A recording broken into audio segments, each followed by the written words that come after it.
नमस्ते दोस्तों, आपका स्वागत है हमारे YouTube चैनल पर। आज हम आपके लिए 3 दिलचस्प कहानियाँ लेकर आए हैं, जो आपको ज़रूर पसंद आएंगी। तो बिना किसी देरी किए चलिए शुरू करते हैं। पहली कहानी, रिश्ता एक पहेली है। लेखिका सावित्री बलूनी। रिश्ता एक पहेली है, औलाद की ज़मीन पर लिखी एक कहानी है। ये एक ऐसी माँ की कहानी है और इस कहानी में हर कदम पर एक रिश्ता टूटता जुड़ता जाता है। तो चलिए शुरू करते हैं पहली कहानी, रिश्ता एक पहेली है। ये कहानी है रिश्तों में उलझी उलझनों की।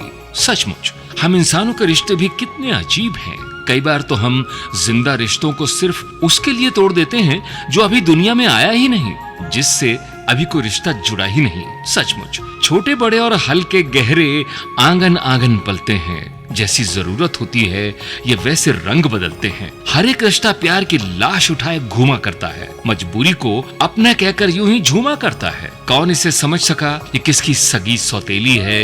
रिश्ता एक पहेली है। औलाद की जमीन पर ये कहानी तो एक माँ की है, पर इस कहानी में हर कदम पर एक रिश्ता टूटता जुड़ता जाता है। अरे भाई सब्र करो, आते हैं।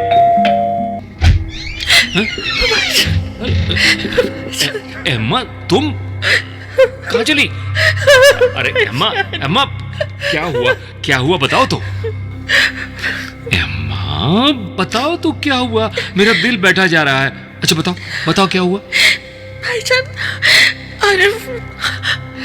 आरिफ दूसरी शादी कर रहे हैं। मुझे इत्तला किए बगैर ही मेरे सास ससुर अपने आरिफ के लिए दूसरी दुल्हन पसंद कराए। क्या कह रही हो तुम? भाभी, अम्मी अब्बू लड़की पसंद कराए हैं, ये आप क्या कह रही हैं? अब आरिफ भाई ऐसा कैसे कर सकते हैं? अच्छा ये बताइए, आपको कैसे पता चला? हाँ। आज सुबह लड़की का मुझे फोन आया था, ये पूछने के लिए कि मेरी आरिफ से अभी तलाक हुई कि नहीं। क्या कहूँ, पर भाभी क्यों? वही पुरानी बात, मेरी बेटी ने तुम्हारे भाई और तुम्हारे खानदान को 3-3 चराग दिए हैं। 10 साल हो गए तुम्हारी शादी को और तुम इस खानदान को एक वारिस न दे सकी। क्या तुमने बताया नहीं कि खोट आरिफ में है? आसमा, उठाओ जल्दी उठाओ अपना सामान और अपने तीनों बच्चों को लेकर निकलो यहाँ से। अरे मोहसिन, ये क्या कह रहे हैं आप? अब इसमें मेरी क्या गलती है? भाईजान कैसी बात कर रहे हैं आप? इसमें बेचारी आसमा भाभी का क्या कसूर है? कसूर? जब इसके भाई ने मेरी बहन को घर से निकाल दिया है तो मैं इसे अपने घर में क्यों रखूं? सुना नहीं तुमने? उठाओ अपने बच्चे और निकलो यहाँ से। नहीं अभी के अभी। तेरे माँ बाप को भी तो पता चले कि ठुकराई हुई बेटी के आने पर कैसा लगता है। नहीं, वैसा मत कीजिए भाईजान, आप ऐसा नहीं कर सकते। सोचिए तो सही, इतनी रात को भाभी छोटे छोटे बच्चों को लेकर कैसे जाएंगी? और आपकी छुटकी तो अभी 10 दिन की है। आप से हिलते जाए भाईजान, हिलते जाए। सुनो नहीं तुमने? निकलो यहाँ से, निकलो। नहीं, और हाँ, मेरी बात छोड़िए। चुप कर। मैं तेरे भाई जैसा नहीं हूँ। टैक्सी बुला दिए, अब जाओ। भाभी मत जाओ, भाभी ऐसे मत जाओ। मुझसे मुझे मत निकालो, मुझे मत निकालो, खुद मैं कहाँ जाऊंगी? हाय अल्लाह, हाय अल्लाह, इतनी रात कौन होगा? अब्बू मैं देखता हूँ। आसमा तुम इतनी रात को, और वो भी अकेले? मोहसिन कहाँ है? आसमा इतनी रात को अकेले अचानक कैसे आना हुआ? वो भी 3 बच्चों के साथ। अरे सब खैरियत तो है? अब्बू अम्मी सुन लीजिए, ये सब आप लोगों का करा धरा है। ना आप लोग एमा को घर से निकालते और ना मोहसिन मुझे घर से निकालता। आरिफ की दूसरी शादी का बड़ा अरमान था ना आपको। लो अब पालो मुझे और मेरे तीनों बच्चों को भी। ये अच्छा नहीं हुआ। जिस बात का मुझे डर था वही हुआ। या अल्लाह, या अल्लाह, अब क्या करें? खैर कर अल्लाह। अरे कल सवेरे जाएंगे बच्चों को छोड़ने मोहसिन के घर। तुम रुको अम्मा, मैं दरवाजा खोलता हूँ। जी। बेटी को लेकर पूरा खानदान यहाँ चला आया। अब क्या लेने के लिए आए यहाँ? बेटे मोहसिन, हम आपकी नाराजगी समझते हैं, पर कोई इस तरह अपनी बीवी और औलाद को घर से थोड़ी ना निकालता है। ओ, और चचा जान जो आपने किया है, और आपका ये बेमुराद बेटा आरिफ जो मुंह में दही जमाए चुपचाप अपनी पत्नी पर जुल्म होते हुए देखता रहा। जुबान संभाल के बात कीजिए, जुबान संभाल के बात कीजिए। हम चुप हैं तो कुछ भी बोलते चले जाएंगे। अच्छा, क्या कर लोगे? तुम्हारी बहन आसमा और बच्चे अब यहां नहीं रहेंगे। ऐसा ना कहो बेटा, तीनों बच्चे छोटे हैं, एक तो अभी 10 दिन की है, कहां रहेंगे? देखो चचा, आपने मेरी बहन के बारे में नहीं सोचा, तो फिर मैं कैसे आपकी बेटी के बारे में सोचूं? उसे तो बे औलाद कहकर आपने घर से निकाल दिया। है मोहसिन, तुम तो जानते हो कि वो बच्चा नहीं। चची जान, क्या आपको पता है खोट मेरी बहन में नहीं आपके बेटे में है? चलो पूछो पूछो अपने बेटे आरिफ से, आपको तो याद ही होगा। चचा, अपनी बदसूरत बेटी की शादी मुझसे करने के लिए आपने मेरे अब्बा से सौदा किया था।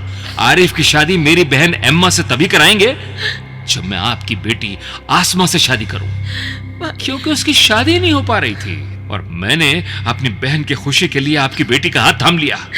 पूछो आसमा से, कभी मैंने उसे कोई दुख पहुंचाया हो तो? अरे आज की तारीख में बच्चा करने के 100 उपाय हैं। भाईजान, मैंने कई बार आरिफ से इलाज करने के लिए कहा, वो उन्होंने मना कर दिया और तो फिर अपने अब्बू को भी बताने से इनकार कर दिया। तो फिर गोद ले लो बच्चा। देखो, दूसरे के बच्चे को कैसे गोद ले लें जिसके खानदान धर्म का कोई अता पता ही ना हो? बस इतनी सी बात। ये लो, मैं अपनी छोटी बेटी तुम्हें सौंपता हूं। लो, अभी ये सिर्फ 10 दिन की है और इसके खानदान और धर्म से भी तुम वाकिफ हो। अल्लाह, ये क्या कर रहे हैं आप मोहसिन? अपनी बच्ची को बेटा आरिफ, मोहसिन जो कर रहे हैं ठीक कर रहे हैं। इस फैसले में मैं उनके साथ हूँ। एम्मा, भाभी, ये लो, आज से मेरी छुटकी की तुम माँ हो। अम्मी, अब्बू, अब तो आप एम्मा को घर ले जाएंगे ना? वो माँ बन गई है और आप लोग दादा दादी। मुबारक हो आरिफ, तू अब्बा बन गया है मेरे भाई। सच भाभी, अब ये मेरी बेटी है, मेरी बेटी। अच्छा सा नाम रखूंगी मैं इसका, बहुत अच्छा नाम रखूंगी।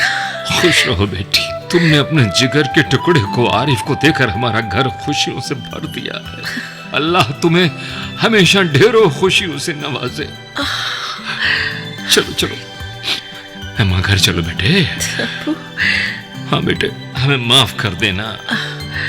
आसमा, आज तुमने जो मेरी बहन और उसकी शादी बचाने के लिए किया है वो मैं... कैसी बातें कर रहे हैं आप मोहसिन? आरिफ मेरा भी तो भाई है, और फिर बेटी यहाँ पले या वहाँ, घर तो एक ही है ना? तो ये थी हमारी पहली कहानी। आपको कैसे लगी? अपने विचार नीचे कमेंट्स में ज़रूर बताएं। और अब चलिए सुनते हैं दूसरी कहानी। नहीं, अब और नहीं। लेखिका सावित्री बलूनी। दोस्तों, अब और नहीं एक ऐसी कहानी है जिसे हम लोग अनदेखा कर देते हैं। हमारे इर्द गिर्द, आस पड़ोस में ना मालूम कितनी ही जिंदगियां सिसकियों में सिसक सिसक कर जी रही हैं। बीवी होने की ऐसी सजा पा रही हैं कि जिस्म तो छोड़िए, रूह तक घायल है। अगर इन सिसकियों को हिम्मत की जरा सी लौ दिखा दी जाए, तो हाथ मदद के आगे आ जाएं, तो यही सिसकियां एक शोर में बदल जाएं। एक ऐसा शोर जो पत्नी को अपनी जागीर समझने वाले हर पति के कान के पर्दे फाड़ दे। ये कहानी एक ऐसी ही सिसकी और ऐसी ही एक शोर की है। तो चलिए शुरू करते हैं दूसरी कहानी नहीं, अब और नहीं। आ गए अब? अच्छा, खाना लगा, बहुत भूख लगी है। जी जी, बस 5 मिनट और लगेंगे, फिर खाना लगाती हूँ ना। खाना लगाती हूँ का क्या मतलब है? तूने अभी तक खाना नहीं बनाया? हाँ? सारा दिन रोटी तोड़ती रहती है, हाँ? और मेरे लिए टाइम पर खाना भी नहीं बनाती। हाँ? क्या नहीं बनाती? सुनिए ना, मैं वो अंजलि को होमवर्क करा रही थी, इसलिए खाना बनाने में थोड़ी सी देर हो गई। माफ कीजिए, माफ कीजिए, मैं बस खाना लगा रही हूँ। प्लीज प्लीज प्लीज मत मारिए मुझे, मत मारिए। दूर खड़ी उसकी 7 साल की बेटी पर्दे के पीछे से छुप छुप कर ये सब देख रही होती है। तभी मोबाइल फोन की घंटी बजती है। अंजलि भागकर अंदर जाकर माँ का मोबाइल उठा लेती है और फिर भागकर किचन में आती है और पापा की तरफ डरते हुए देखकर अपनी माँ से कहती है, मम्मी, नानू का फोन है। अनु राहुल को हाथ जोड़कर गिड़गिड़ा कर कहती है, मुझे छोड़ दीजिए। और फिर अंजलि के हाथ से फोन लेकर पापा से पूछती है, पापा, इस समय कैसे फोन किया? सब ठीक तो है ना? मैं तो ठीक हूँ बेटा, पर तू हाँफ क्यों रही है? अरे अरे तू तो ठीक है ना? जी जी जी जी जी पापा, मैं बिल्कुल ठीक हूँ। अच्छा सुनिए ना, आपसे बाद में बात करूँ पापा? राहुल अभी अभी ऑफिस से आए, बस उनके लिए खाना लगा रही हूँ। ठीक है पापा, बाद में बात करती हूँ। खाना लगा रही है? मुझे सब पता है बेटे।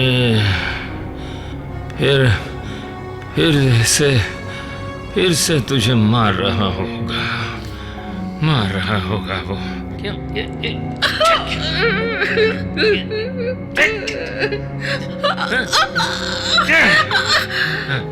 सब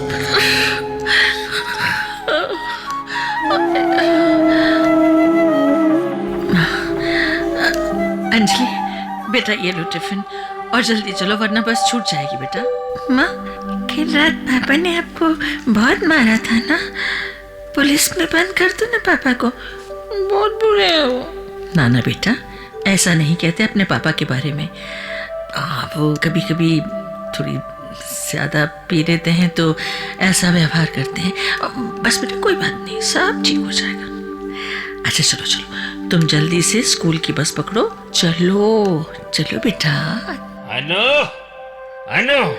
कहाँ मर गई? जी जी जी, मैं अंजलि को स्कूल की बस तक छोड़ने गई थी।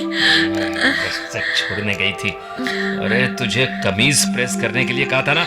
जी जी जी, की है ना, कि मैं अभी निकाल के देती हूँ। ये लीजिए। ये प्रेस किए तूने? ये प्रेस किए? माँ बाप ने कुछ सिखाया होता ना तभी। देखिए, मेरे पेरेंट्स को तो कुछ मत कहिए। क्या करेगी? क्या करेगी तू? क्या करेगी? बहुत दर्द हो रहा है। चल, नाश्ता ला। जी, टेबल पर लगा दिया है। चाय ले।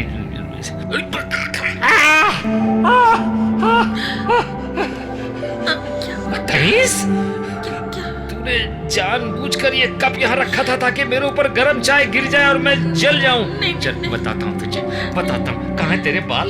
ये मेरे बाल किचन में। मेरे बाल, मेरा हाथ प्लीज, और चिल्ला। प्लीज छोड़ दीजिए मुझे, छोड़ दीजिए। नहीं छोड़ूंगा। अंजलि स्कूल से आती है और आते ही अपनी माँ से लिपट जाती है। तभी उसकी नजर अपनी माँ के जले हुए हाथ की तरफ जाती है। माँ से पूछती है, पापा ने आपका हाथ जलाया ना? मैं भी नानू को फोन करके सब बता दूंगी। अरे मेरी माँ, मैं दिन में रोटी बना रही थी ना, तो मेरा हाथ जल गया बस। चल अब जाकर कपड़े बदल ले। कमरे में जाते हुए अंजलि के हाथ से कीमती फूलदान टूट जाता है। अंजलि डर जाती है। ये क्या कर दिया? अच्छा जी अंजलि, तुम अपने कमरे में जाओ, ये मैं उठा लूंगी। जाओ जाओ जाओ बेटा। नन्नू, आज पापा ने ना मम्मा को बहुत मारा और उनका हाथ भी जला दिया। नन्नू, पापा को जेल में बंद करवा दो ना। अच्छा अच्छा ठीक है बेटा, तुम मम्मी को फोन दो जरा। अच्छा मम्मी, मम्मी नानू का फोन है। बेटा बेटा अनु, तू ठीक है ना? जी पापा, मैं बिल्कुल ठीक हूँ। देख बेटा, अगर कोई प्रॉब्लम हो तो मुझे बता, मैं आऊं राहुल से बात करूं। नहीं पापा, नहीं, आपने कहा था ना, अब जो करना है मुझे ही करना है पापा। हाँ। आप बिल्कुल चिंता ना करें, बिल्कुल चिंता ना करें आप। शाम का समय है, अनु किचन में काम कर रही है। तभी पीछे से राहुल आता है और चिल्लाते हुए पूछता है, ये क्या है? क्या है ये तेरे बाप ने क्या मैसेज भेजा है? प्रॉब्लम है? क्या प्रॉब्लम है तुझे बता? अरे प्रॉब्लम तुझे नहीं मुझे है। शक्ल तेरी अच्छी नहीं है, काम तो अच्छे किया कर। हाँ, ये फूलदान कैसे टूटा? अरे काम तो कम से कम ढंग से कर, ढंग से कर लिया। दुखता है। और ये टूटा हमें नहीं दुखा। प्लीज पापा, प्लीज छोड़ दो मेरी मम्मा को, मत मारो मेरे मम्मा को।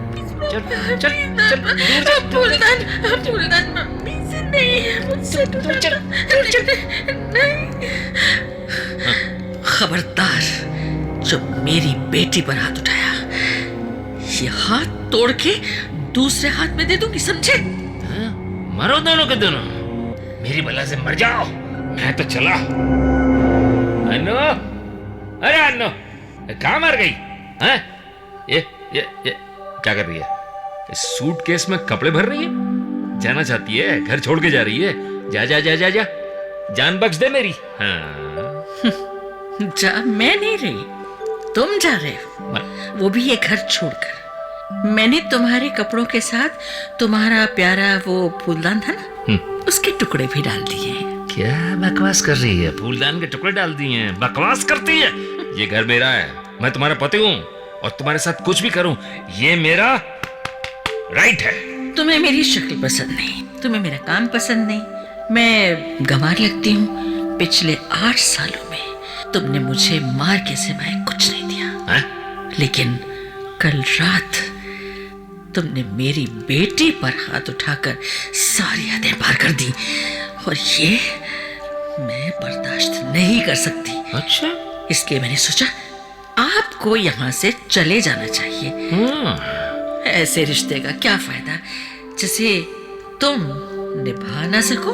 मैं बताता हूँ तुझे। रुक जा। छोड़ मेरा, छोड़। नहीं छोड़ूंगी। हाथ छोड़। हाथ नीचे करो। बहुत सह लिया, बस। तूने मुझे मारा। कैसा लगा? दर्द होता है ना? मुझे भी होता है, अंजलि को भी हुआ होगा। बस जितना जुल्म तुम कर सकते थे तुमने कर लिया। नहीं, अब और नहीं, अब और नहीं। तो दोस्तों, ये थी दूसरी कहानी। उम्मीद है आपको ये भी पसंद आई होगी। अपने विचार हमें ज़रूर शेयर करें। और अब आगे बढ़ते हैं और सुनते हैं तीसरी और आखिरी कहानी, इंटरनेट का प्रेम जाल, लूट और धोखा। इंटरनेट का प्रेम जाल, लूट और धोखा एक ऐसे शातिर ठग की कहानी है जो मैट्रिमोनियल साइट्स पर विधवा महिलाओं को प्यार का झांसा देकर ठगता था और पुलिस के शिकंजे में अब वो आ गया है। उसने 50 से ज़्यादा महिलाओं को शादी का वादा कर उनके पैसे लूटे और दुबई में ऐश की ज़िंदगी जीता रहा। आखिरकार बुरे काम का बुरा अंजाम हुआ और अब वो जेल में है। ठगी की शिकार महिलाओं को न्याय मिलने की उम्मीद है।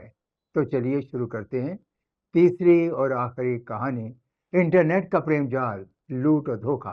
ओडिशा से एक नया मामला सामने आया है जिसमें इंटरनेट के माध्यम से न केवल पैसों की बल्कि इज्जत की भी लूट हो रही है। जरा सी भी चूक होने पर आपका सब कुछ, आपकी दौलत, आपका सम्मान एक ही झटके में लुट सकते हैं। ये ठग इतने चालाक होते हैं कि ये आपके बैंक खाते खाली कर सकते हैं और आपकी इज्जत पर भी डाका डाल सकते हैं। इन घटनाओं ने सभी को चौंका दिया है और समाज में एक नई चुनौती खड़ी करती है। आजकल मैट्रिमोनियल साइट्स और डेटिंग एप्स पर फरेबी लोग सक्रिय हैं। वो नकली प्रोफाइल बनाकर लोगों को फंसाते हैं और उनके विश्वास का गलत फायदा उठाते हैं। ये ठग पहले तो प्यार का नाटक करते हैं और फिर शादी का झांसा देकर लोगों से उनकी व्यक्तिगत जानकारी और पैसे ऐंठते हैं।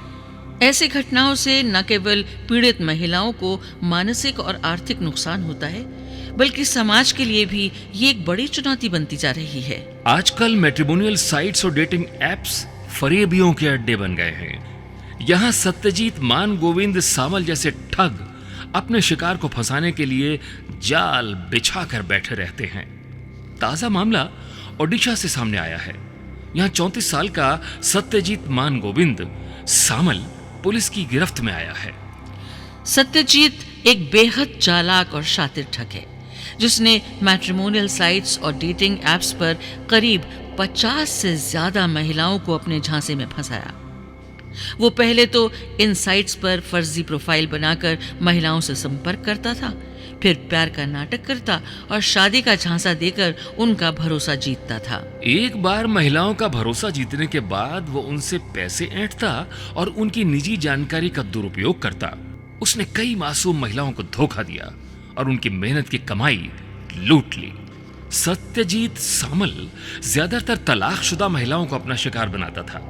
जांच में खुलासा हुआ है कि उसने कई महिलाओं से विवाह समझौता या मैरिज एग्रीमेंट कर रखा था।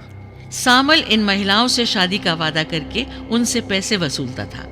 इन पैसों से वो आलीशान जीवन जीता और विदेशों, खास तौर पर दुबई में छुट्टियां मनाता था। सत्यजीत का यह खेल लंबे समय तक चलता रहा, लेकिन आखिरकार पुलिस ने उसे पकड़ लिया। उसकी गिरफ्तारी के बाद कई पीड़ित महिलाओं ने अपनी आपबीती सुनाई और बताया कि कैसे वो उन्हें धोखा देकर उनके पैसे और इज्जत लूटता था। सत्यजीत मान गोविंद का जो सच सामने आया है उसने सभी को हिला कर रख दिया है। पुलिस ने खुलासा किया है कि मैट्रिमोनियल साइट्स पर मान गोविंद ने अपनी प्रोफाइल में खुद को इंटेलिजेंस अधिकारी बताकर महिलाओं को धोखा दिया। उसने अपनी पहचान और हुलिया बदलकर महिलाओं को लुभाया और उनसे शादी का वादा किया। इस तरीके से उसने महिलाओं का भरोसा जीता और फिर उनसे लाखों रुपए ठग लिए। पुलिस की जांच में पता चला है कि मान गोविंद कम से कम 49 महिलाओं के संपर्क में था। वो बहुत ही चालाकी से महिलाओं को फंसाकर उनसे पैसे ऐंठता था। ये मामला शायद कभी भी पुलिस के सामने नहीं आता, लेकिन 2 महिलाओं ने लोक लाज की परवाह किए बिना सामल के खिलाफ शिकायत दर्ज करवाई। इसके बाद पुलिस ने सामल के नाम की एक फाइल खोली और उसे पकड़ने की योजना बनाई। सामल की चालाकी तब पकड़ी गई जब एक सीनियर महिला पुलिस अधिकारी ने अंडरकवर के तौर पर उसका शिकार बनकर उसे उसके ही जाल में फंसा दिया। इस तरह ओडिशा पुलिस ने उसकी भाषा में बात करके उसे थाने तक लाने में कामयाबी हासिल की। इस घटना से हमें ये सीख मिलती है कि अगर हम हिम्मत करें और सही कदम उठाएं तो ठगों को उनके कर्मों की सजा जरूर मिलेगी।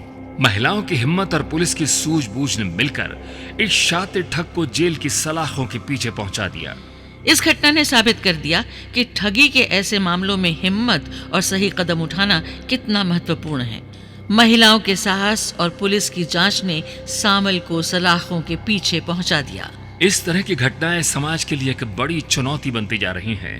इंटरनेट की दुनिया में ठगी का ये नया तरीका बेहद खतरनाक है और इससे बचने के लिए लोगों को सावधान रहना बहुत जरूरी है। पुलिस ने लोगों को आगाह किया है कि वे इंटरनेट पर किसी भी प्रकार की व्यक्तिगत जानकारी साझा करने से पहले सावधानी बरतें और किसी भी अनजान व्यक्ति पर जल्दी भरोसा न करें। अगर किसी को संदेह हो तो तुरंत पुलिस की सहायता लें। इसलिए हमें सतर्क रहना होगा और इंटरनेट पर किसी भी प्रकार की जानकारी साझा करने से पहले 10 बार सोचना होगा। याद रखें, आपकी सुरक्षा आपके हाथ में है। तो दोस्तों, ये थी हमारी तीसरी और आखिरी कहानी। आपको हमारी तीनों कहानियाँ कैसे लगी, हमें कमेंट्स में ज़रूर बताएं। हमारे चैनल को लाइक करें, शेयर करें और सब्सक्राइब करना ना भूलें, ताकि आपको ऐसी और भी इंटरेस्टिंग कहानियाँ सुनने को मिलती रहें। तो धन्यवाद और नमस्कार।